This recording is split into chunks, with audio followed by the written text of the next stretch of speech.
What's up mga kumari kong kirit-kirit? Welcome back to my vlog. For this video, ayan, it's Saturday.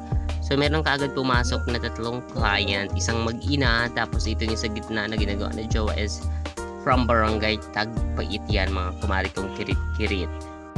So ang aga-aga pa lang talaga nito mga kumari, and meron na tayong 3 major service for this Saturday vibes mga kumari kong kirit-kirit.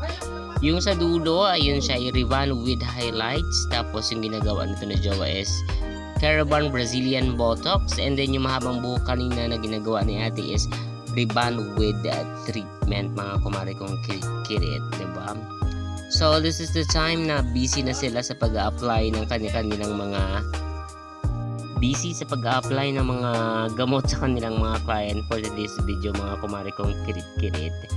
So this is the time na binaba na ni ate yung kanyang nire-rebond, binaba na yung gamot, and then yung isa is nakabalot na ng shower cup ang kanyang hiririt para ma-absorb talaga ng kanyang buhok ang treatment na nilagay. Then sa kabila, process na din si Auntie Mususet ng kanyang client sa pagre-rebond mga kumari ko. So maraming salamat talaga sa patuloy na pagtitiwala sa B&A Beauty Salon, sa mga nagpaparevive ng hair, sa mga damage ng hair. Maraming salamat po sa pagtitiwala dito sa aming salon, sa pagpaparevive na inyong mga nagrugi at nasunog ng mga hiririt.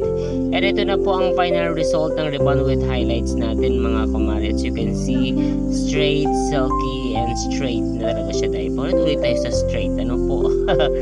Ayan, maganda na siya. So may treatment din po yan na nilagay dyan para maprotektahan yung buhok ni madam, kasi may mga previous color na rin yun ng kanyang buhok.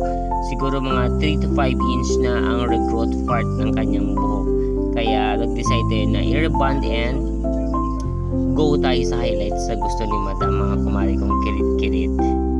And then nag-advise tayo na mga dapat i-advise sa bahay mga kumare. And then this is the final result ng rebond with treatment. Anak ito ni madam na nagpa-rebond with highlights. So actually dapat daw talaga anak niya lang yung papaayusan niya ng buhok. So syempre na-chika natin siya para pati siya hindi maboring mag-antay, nagpa-rebond with highlights na din ang inyong ina, diba? Para naman faras do sila fresh ng kanyang anak, dahil ang buhok ng anak niya is super dry na and buwaghag na, hindi na naaalagaan mga kumare. Tingnan nyo naman ang bongga, diba? Maraming salamat po sa pagtitiwala. From Barangay Sagpangan po ang mag-ina na ito. Maraming salamat mga mauke sa pagtitiwala sa B&A Beauty Salon. So located at Aborlan Public Market in front of James Hardware lang po kami. Thank you so much.